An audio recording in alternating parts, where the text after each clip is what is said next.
Hi, so I wanted to share a little bit about my process and when I'm doing cyanotypes and some of the things that I typically have on hand.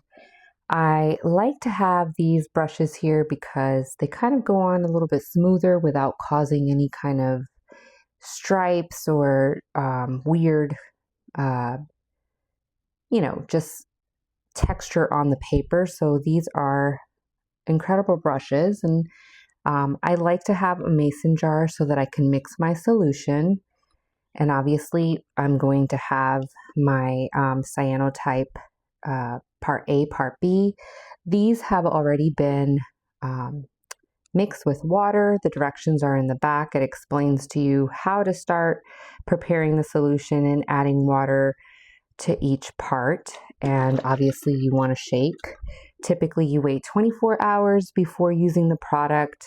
And then there's these little tools that come with this set to help you collect some water as you're going to be using one part A to one part B in your solution.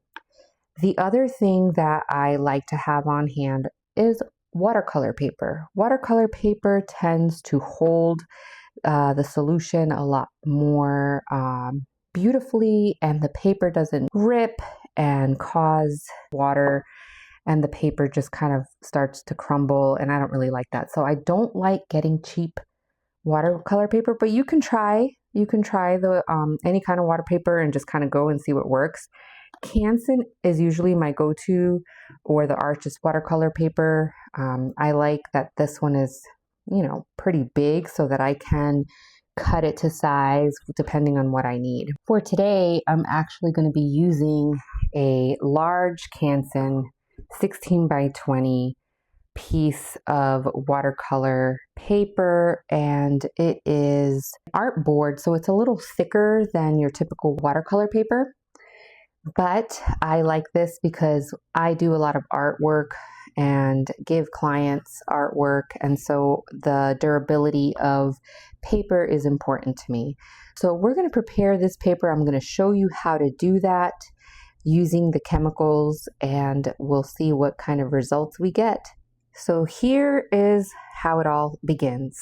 You're going to take one part A and one part B and mix them together. So we're going to go ahead and do that. You can use the tools that come in the kit like this and grab your solution. So that's what we're going to do today. So I am putting 2 milliliters of the solution part A into my mason jar. I'm actually going to put 4 milliliters. And I always make just enough. It really does go a long way. That's the beautiful thing about this. Okay, so let's get our solution B. I am working in a dark space. I'm working in my garage. You want to work in a dark space so that your solution does not get exposed, because these cyanotypes get exposed with the sun. Okay, this is my solution B, so we're putting 2 milliliters, 4 milliliters. There we go. And I'm going to keep them separate so I know which one I use, so that when I need to go ahead and add more to my mason jar, I can go ahead and do that. So there is the solution mixed together. Once you have your water paper where you need it to be, you're going to grab your brush. You can use a foam. I know that this Cyanotype kit has 2 different options. It has a 2 tool kit, and it also has a 7 tool kit, which comes with foam. I'm going to go ahead and use the brush here that I showed you guys. I really love these brushes. So we're going to take the brush, dip it into the solution, get it nice and saturated, and we're going to start coating the paper. I like my edges to be kind of rough and not like straight on. The solution is going to look green on your paper, so don't worry, that is normal.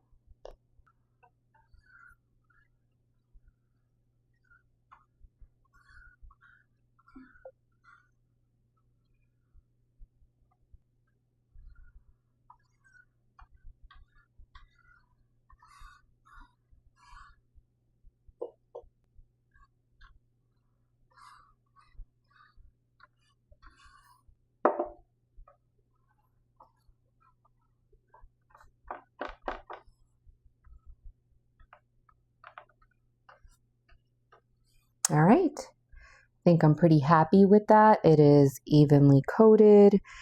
The edges are more, you see the strokes of the brushes, which I kind of like that. It's going to print really beautifully. There's still like, I probably could have just used 2 milliliters of solution A and 2 milliliters of solution B, but I won't let this go to waste. I'll probably go ahead and add that to some other watercolor paper so that I can work on it in the future. Now, you're going to want to keep your prepared paper in a dark space so that it dries for at least 24 hours, and that way you will be ready to create and expose and bring your prints out into the sun. And we'll actually work on laying out some flowers or ferns to kind of start preparing this to go outside, and I'll show you how to do that as well. Here you're seeing an arranged composition. So my paper has dried and my watercolor paper was ready. I exposed my cyanotype for about 5 minutes and then began my developing process. This is simple. You remove the acrylic sheet and your plants and you rinse your print in water. If you're working outside, you can use your hose, or you can also give your print a water bath at your kitchen sink. Rinse your print in cool water for a good 5 to 10 minutes and watch the yellow-green coating wash away and the blue deepen. You can also add an additional step and pour a little bit of hydrogen peroxide onto your print.